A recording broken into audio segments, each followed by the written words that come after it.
Espero que lo llegue. No, de momento ni se te ocurra. Ya. Bien. Primero de todo agradecer a los organizadores de este coloquio la invitación. Ya se lo comenté en su día a Diego Jiménez que yo no soy digno de participar en esta mesa. No soy ni mucho menos un especialista en Fernando Pessoa. Mi dedicación ha sido muy episódica y no sé si muy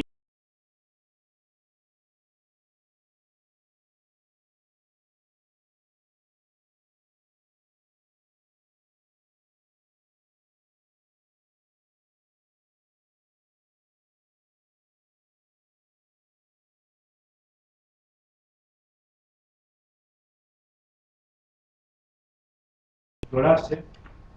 Y como soy de naturaleza dispersa y no tenemos mucho tiempo, he redactado lo que voy a leer para ajustarme al tiempo del coloquio.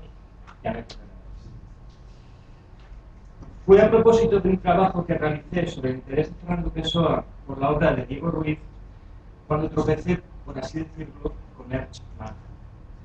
Diego Ruiz pretendió, sin demasiada fortuna, difundir las ideas de quien por aquel entonces era la figura central de la vida cultural austríaca del fin de siglo, la etapa preliminar del Círculo de Viena.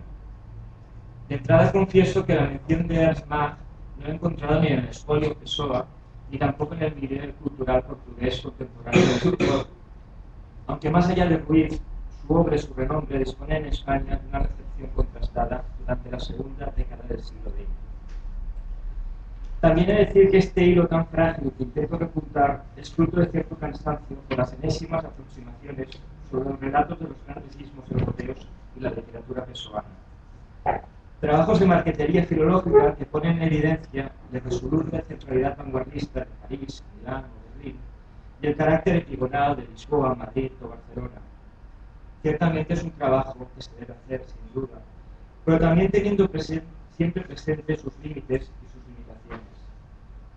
Pessoa, en un epitafio in prosa, ya señaló: Álvaro de Campos foi un grande resultado do futurismo, non foi un resultado do futurismo.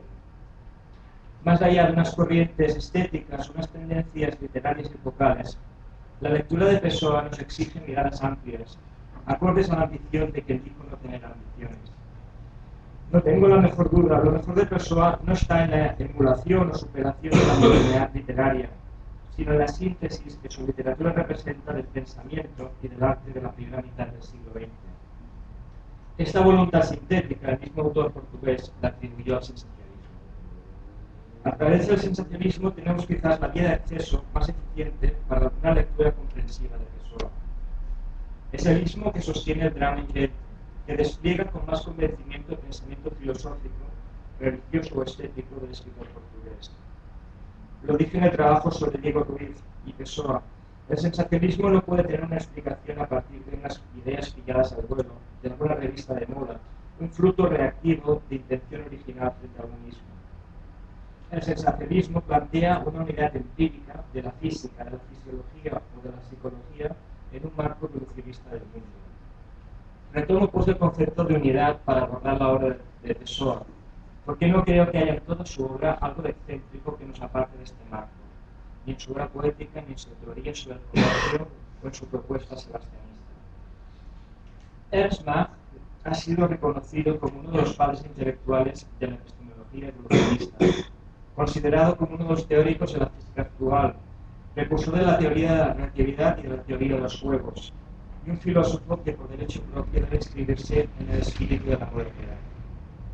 Ernst Mach me llamó la atención por su teoría de la fisiología de los sentidos, seguramente uno de los aspectos de su pensamiento que mayor impacto tuvo en su época. Pronto esta teoría irá de la mano de una epistemología. La conexión entre física, fisiología y psicofísica será uno de los rasgos distintivos del monismo machiano. El propio Mach afirmó, cito: esta dependencia representa la vida y las vivencias del ser humano en su totalidad, es decir, específicamente la vida externa o vida física o vida de sensaciones, por una parte, y por la otra, la vida interna o vida psíquica como vida de representaciones. El asunto aquí no es que se trate de dos mundos diferentes, sino solo de subrayar el tipo de dependencia que existe en uno y en el otro. He llegado también a este modismo, imaginándome la unidad de la vida antes de la separación del propio yo y del yo ajeno. Acabo. Me resistiría a escoger el mayor poema pessoano, ahora bien, Tabataria estaría entre los indispensables, entre los que figuran. Sus intuiciones sobre algunas de las teorías físicas más destacadas del siglo XX me siguen asombrando. La conexión que establece el ingeniero Álvaro de Campos entre física, fisiología y psicofísica, el vértigo de ver un universo reconstruirse, cuando el cliente del estanco, ustedes en metafísica, reconoce el yo como cosa real por dentro y este reconocido como cosa real por fuera. Un aspecto que relacionaría más con Pessoa es su beligerancia antimetafísica. La fenomenología de Berkeley y de Hume, a la que sin duda Pessoa tuvo acceso y conformaron su formación filosófica y británica, llevan irreversiblemente a una teoría antimetafísica. No puedo desarrollar ahora esta tendencia, pero sí que querría señalar una particular consecuencia de estilística. La ciencia, o la filosofía o la literatura, debe limitarse a una representación sinóptica de los hechos. Seguramente esta es una de las principales herencias que Wittgenstein asumió de Marx, un modo de representación simple y fácilmente comprensible de fenómenos, de la manera en que vemos las cosas. Todo aquello que no controlemos a través de la experiencia debe ser eliminado, especialmente la tradicional metafísica, borrada como un molesto pseudo-problema.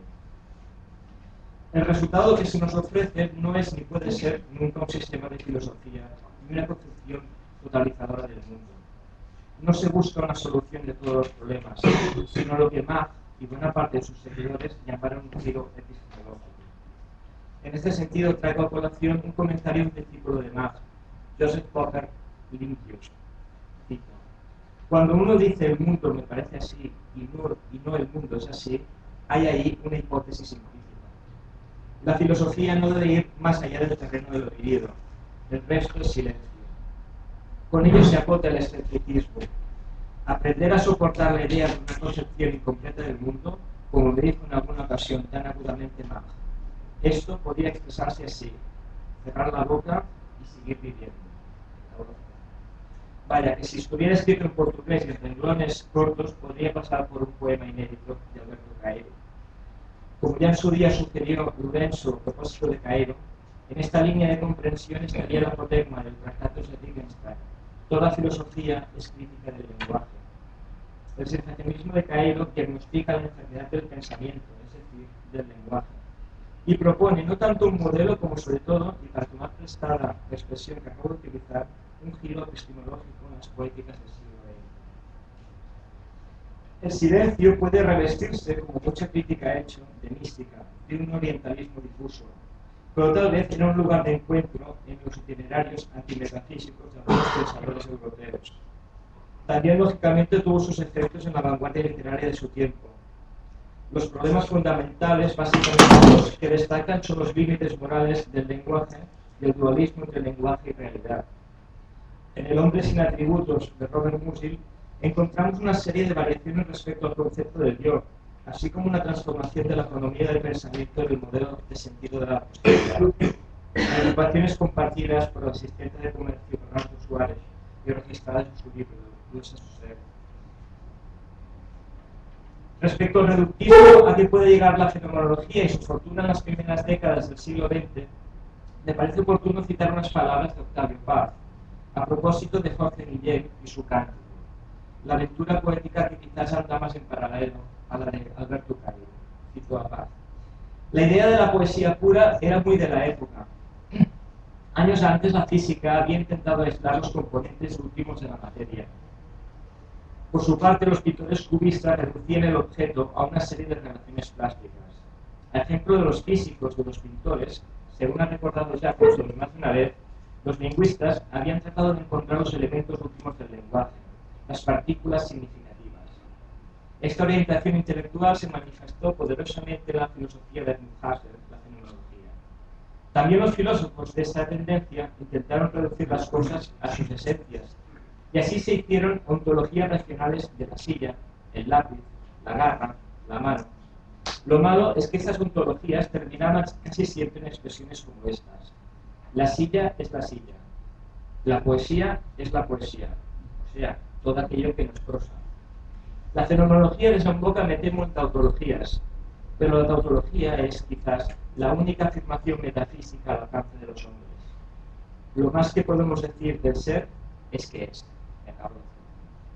En efecto, la antimetafísica de Alberto Caeiro es paradójicamente su sobreafirmación metafísica, o como el recorrido por la más radical antimetafísica nos conduce irreversiblemente al registro de la mística. El entramado a finales del siglo XIX en Viena, entre filosofía y la psicología con la fisiología, ha sido subrayado. La génesis del psicoanálisis no puede ocultar su raíz científico-natural. Freud estaba al corriente de las investigaciones sobre la fisiología de los sentidos de Mach, aunque nunca existió sintonía entre los dos personajes. Sí, en cambio, Mach mantuvo excelentes relaciones con algunos de los colaboradores y discípulos de Freud. La recepción de Mach en el sentido del peso de las sensaciones en el concepto de salud y enfermedad mental ha sido demostrada. Tanto Freud como Mach tuvieron una receptividad compartida por todas las formas de alteración del yo. La emergencia del doble, el doppelganger, experiencias estáticas o hipnóticas, o cualquier situación patológica en el que el yo se vea enajenado. Pessoa conocía, no sé si se podría determinar hasta qué punto, la obra de Freud.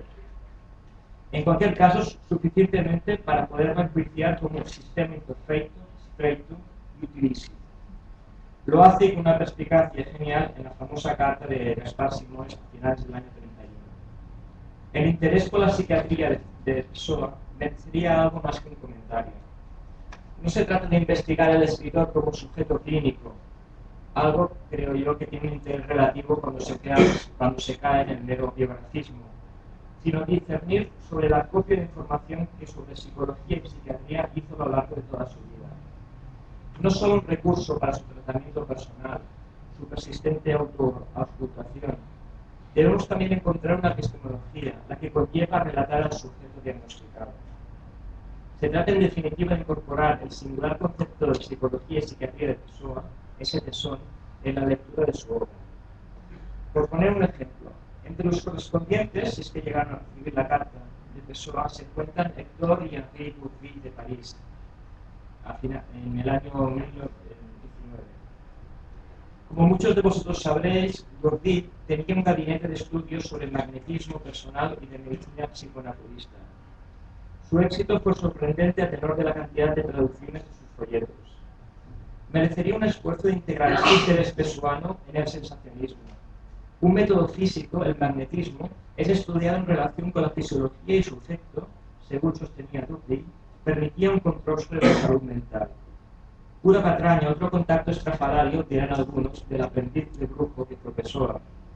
Pues si dedicamos un tiempo a ojear los folletos de Bourvil, veremos una pretendida fisiología de los sentidos, una terapia que se reivindica como antimetafísica. Como sostuvo un discípulo de Freud y disidente del freudismo, Viktor Frankl, no puede existir una psicoterapia sin una teoría sobre el hombre y una filosofía subyacente a esta. En esta unidad implícita a la que debemos remitirnos en la lectura de Pessoa. Ernst Mach también tuvo un gran interés por la infancia. Mucho antes que la epistemología genética de Jean Piaget, el desarrollo intelectual del niño tiene un papel decisivo para su formulación filosófica. La comprensión histórico-genética, a la vez que evolucionista de los problemas, debe remontarse indefectiblemente a la infancia. No dudo del peso del modelo estético Antonio Nobre, que configura la imagen del niño que fue y que ya no es, está muy presente en Pessoa. También que existió algo de moda en el tratamiento de la infancia y que nos lleva irreparablemente por vía retrospectiva a la disolución del yo. En este sentido se ha comparado y con provecho a Antonio Machado de la compañía heteronímica. Pero Pessoa insiste como nadie en este marco evolucionista, histórico-geneticista, para explicarse él propio y los problemas que le salen al paso. Véase si no su explicación sobre la origen orgánica de la heteronimia de las cartas a Casals Monteiro y aquel remoto y a la vez vivísimo juego de infancia que fue su Chevalier de Paz. Para acabar, no pretendo con estas palabras hablar de influencias, Pessoa desconocía las obras y autores austriacos que he mencionado, pero planteamientos, marcos o estrategias de solución pudieron ser comunes. es una propuesta de diálogo, ni una hipótesis, ni mucho menos una tesis. Si Pessoa es uno de los escritores más representativos de la Europa de la primera mitad del siglo XX, como en efecto creo que estamos convencidos de eso que nos hemos reunido hoy aquí, el diálogo con uno de los focos de pensamiento más importantes de nuestra contemporaneidad, el Círculo de Viena, merece al menos un interés.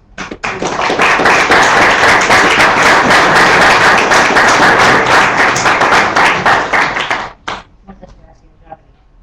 Bueno, y ahora ya podemos empezar a levantar esos interrogantes para romper el hielo y mientras ustedes piensan sus propias cuestiones interrogantes, pero piensen, porque enseguida les pasaré la palabra, una pregunta muy simple para Jerónimo.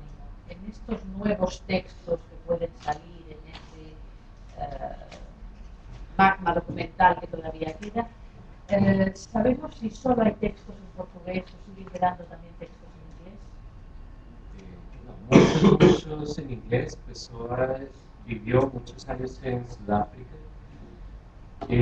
Prácticamente escribió en inglés y exclusivamente en inglés, digamos desde 1900 hasta 1908. En 1908 es que descubre el portugués y empieza a afinarlo. Yo creo que la mayor afinación del portugués es el libro del desasosiego, y es cuando ya se ha apoderado a todos los niveles de la ciudad y del idioma. Y hace esa épica casi después de Camões, es decir, en los primeros años anuncia un super o supra Camões.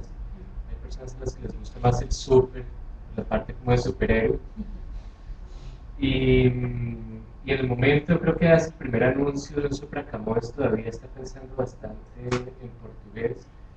No exclusivamente, pero el portugués se afianza completamente después de ese anuncio con el comienzo de la escritura del desasosiego.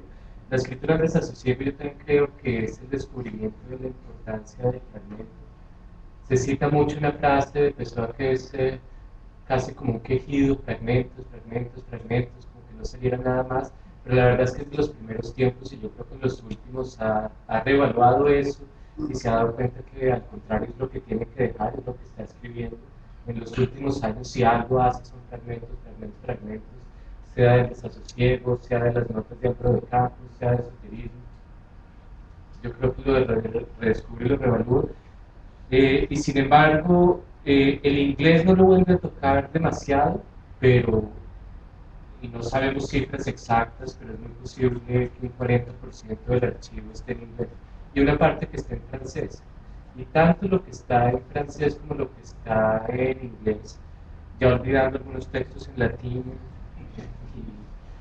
y algunos ensayos de alemán o de griego, pero eso es mínimo. Lo que está en francés se editó en algún momento de segunda editorial de los años 80 en Francia y no se volvió a tocar. Y se está esperando que eso se vuelva a revisar, y es un trabajo bastante grande. Y lo que está en inglés es lo mismo. Los últimos cálculos eran que el 60% de la poesía en inglés está en inglés. Y yo creo que son bastante exactos. Y de la portuguesa se ha publicado lo que tenía una fecha. Era más fácil organizar cronológicamente. Lo que no tenía una fecha apenas se ha hecho una antología muy corta. Y es posible que de la poesía portuguesa falte, digamos, un 30%. Entonces, ni siquiera la poesía, que es por donde se comenzó a publicar,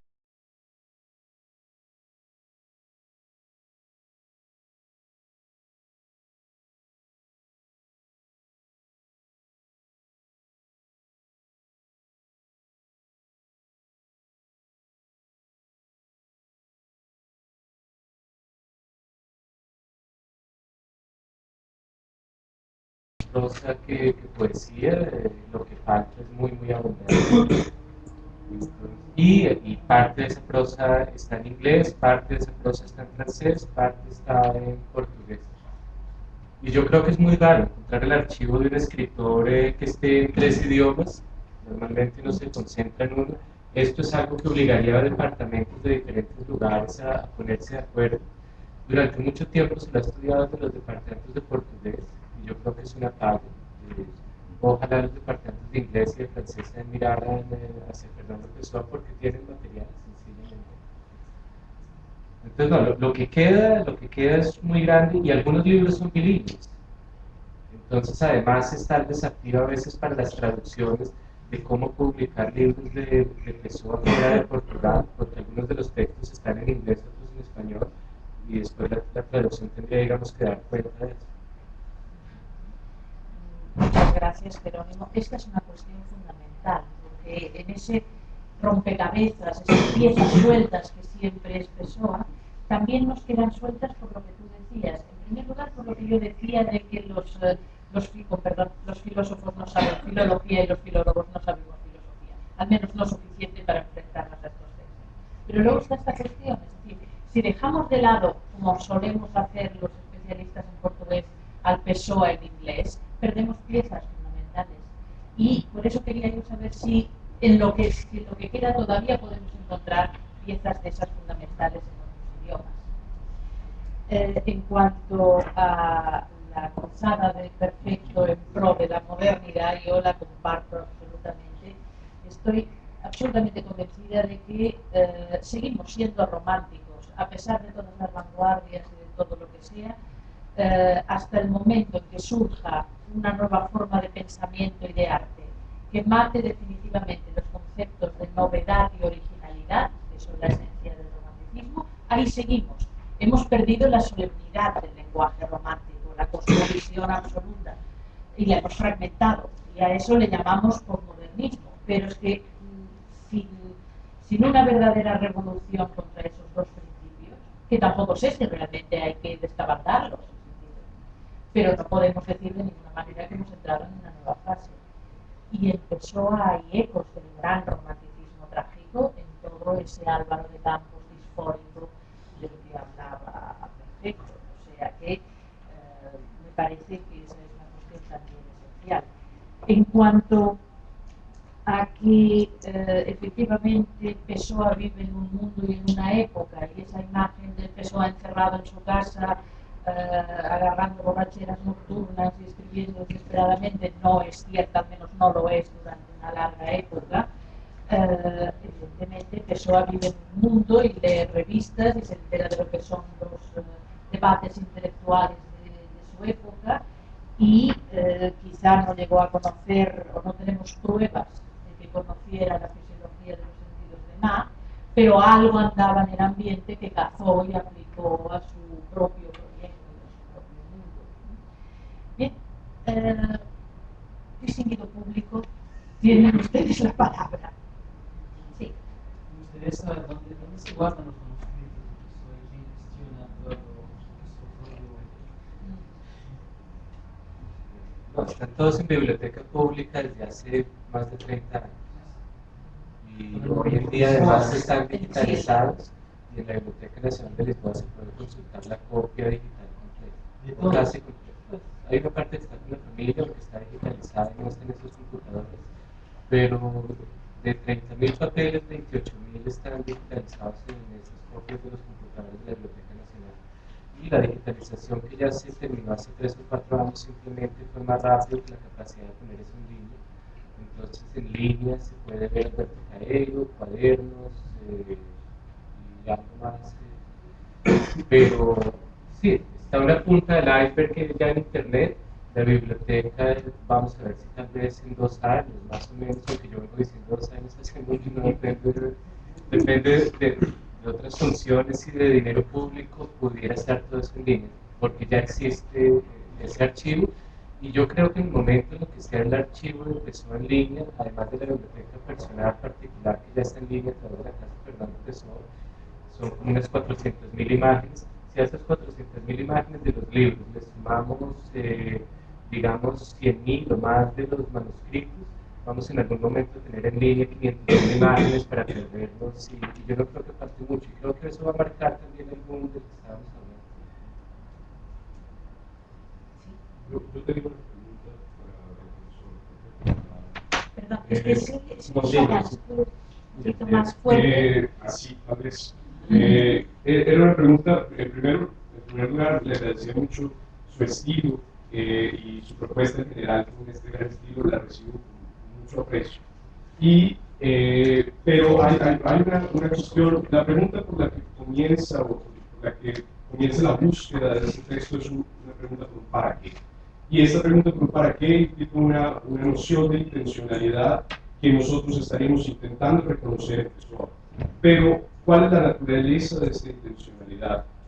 ¿Cuál sería el nivel de conciencia de esta intencionalidad? Y explico por qué mi preocupación. Si a mí me encanta la idea de una historia de una lectura total de Pessoa con todos los usurpados dentro de la idea de la ética, me parece fascinante en sí, pero Pessoa parece insistir en estar escribiendo un drama. Y él parece estar obsesionado con la idea de que su obra es un drama emergente, y además, cuando él hace todas sus jerarquías estéticas, siempre pone al poeta lírico, dramático, encima. Entonces, ¿cómo analizamos la idea de él estar escribiendo una épica donde la función del personaje principal de esta épica es decir que no está escribiendo una épica, que está escribiendo un drama? Comparto esta pregunta que tengo.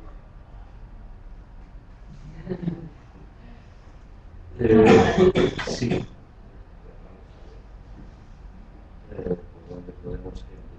En primer lugar, desde luego, la idea de la intencionalidad, del para qué. Ya digo que hay autores que al final del XIX ya empiezan a rechazar la idea de que no hay solución para esta Europa moribunda, que están los bárbaros ahí atravesando la frontera y que, como el poeta de Langlet, lo que queda es sentarse al calor de la lumbre, beberse una copa de Jerez y escribir un poema bellísimo para arrojarlo al fuego porque nada va a perdurar. Y por tanto, todas ideas clásicas de la tradición clásica, canónica, universal y eterna, como la perduración a través de la fama, etc., fuera. Todo esto, entonces, vendrá otra Edad Media, vendrá otra historia, otra civilización, otra cultura, etc. Y algunos empiezan a decir que bueno, que no, que después eso va a ser para mí el denominador general de las vanguardias, esta idea de decir que no, y que hay solución. Que la solución para un enfermo grave como es la Europa de este tipo, bueno, es una solución, primero tiene que ser urgente, segundo quirúrgica, dolorosísima, amputando por aquí y por allá, etc. ¿Y por qué caminos cada uno lo va a orientar por un camino distinto? El bolchevismo de Mayakovsky, el fascismo de Marinetti, el socialismo y el anarquismo de compañeros de Marinetti, porque no todo el futbolista italiano fue fascista, como algunos dicen, y muchísimo menos. O si vamos a Ramón Gómez de la Serna, cuando empieza su manifiesto de lucha diciendo bolchevismo, fascismo, anarquismo, perdada en un ojo de la luna, es igual. Lo importante es que el enfermo está gravísimo y hay que operar. Entonces, es algo que muchos autores en ese momento están buscando caminos para ese enfermo, caminos de solución para ese enfermo. Enfermo al que han aludido autores de final del XIX, curiosos, no solo más notables de degeneración, también el doctor Moreira de Famalicão, por cierto, o, por ejemplo, el divino Pompeyo Genet, cuando habla de eso, de la literatura del fin de siglo como manifestación evidente de una enfermedad grave. Bien, Pascual es uno de esos autores que se dice, pero no olvidemos solo el Pascual que inventa ese saudosismo como, repito, fundamentación de esa búsqueda de algo que hubiera en todos los portugueses y en todo Portugal, de espiritual, de sustentáculo espiritual común a todos los portugueses, sobre lo cual el de edificar ese Portugal regenerado, ese Portugal nuevo, el casticismo famoso de los del 98, etc. No solo eso, pues está colaborando con Renascença Portuguesa, título evidentemente Renacimiento o Regeneración Portuguesa, con la revista Águia, etc. Es decir, está implicado verdaderamente en todo un movimiento que se multiplicará en movimientos en los años 10, 20 y 30, orientados la mayor parte de ellos por vías que no hace falta explicar aquí, el caso de Sardinia, el caso de los diversos corporativismos y parafascismos de la época que tanto interés despertaron en la España también de esos años. Y Pessoa empieza con Pascual. Y yo creo que verdaderamente primero tiene una noción, una conciencia clara de que Portugal vive un momento de crisis. el Portugal posterior al ultimátum, la crisis de conciencia posterior al ultimátum enmarcada en el contexto de la crisis decadentista europea en general. Como en España, después del desastre de Cuba, en España, en Portugal, por razones históricas precisas, ese pesimismo, casi nihilismo a veces, esa desesperanza y esa necesidad de un ¿y ahora qué? Se acentúan más que en el resto de Europa. Y eso creo que primero vive esa conciencia de ¿y ahora qué? ¿Y ahora qué? Y a partir de ahí es donde podemos empezar a ver esas cuestiones. Ya digo que en principio con Pascual sigue apuntando que esa regeneración o esa revolución no tiene que venir de un militar, de un político, de un economista, tiene que venir de un poeta. Y aquí podríamos hablar también, claro está, de una idea de lengua, de una idea del sentido de la palabra, yendo al Evangelio de Juan, la palabra como creación de realidad. Si eso es así, y si lo que hemos de hacer es crear una realidad nueva que sustituya a esa realidad decadente y degenerada en la que se vive, si eso es así, tendrá que ser el líder, por decirlo de alguna manera, de esa regeneración, de esa revolución, aquel que mejor y más profundamente domine la palabra y domine la capacidad creativa de la palabra. ¿Quién es ese? Es evidente que, de todas formas, en esa regeneración, en ese futuro quinto imperio, esa edad de oro, esa nueva época, que va a partir de una transformación global dirigida por el poeta y realizada desde la poesía, van a confluir toda una serie de proyectos o tradiciones de carácter mesiánico que también conocemos todos, tanto tradiciones literarias como históricas, legendarias o religiosas, desde el mesianismo judío, pasando por el mesianismo cristiano de Malaquías and Company, siguiendo por el sebastianismo portugués y añadiéndole también el arturianismo del tema de la materia de Bretaña. Con todos esos elementos mesiánicos configura una teoría general que, si se quiere, pasa por el pedazo de Vieira y su historia del futuro y desemboca. De manera que yo creo que hay conciencia de crisis, hay conciencia de la necesidad y de la posibilidad de salir de esta crisis, de una regeneración en definitiva, hay conciencia de cuáles tienen que ser los caminos y quién tiene que verdaderamente dirigir esa salida. Ahora bien, aquí viene la cuestión segunda también, lo del drama en gente. Por un lado, eso también tiene que ver con el propio interior de Pessoa, en definitiva. Ahí podríamos desembocar también en la idea de todos los personajes de la novela son el autor, en definitiva, todos, y por lo tanto, todos en nuestro interior, pues sabemos que tenemos toda una serie de yo diferentes, de los cuales solemos exhibir uno para nosotros mismos y para los demás, y tratar de ocultar a los otros que están ahí esperando, ¿no?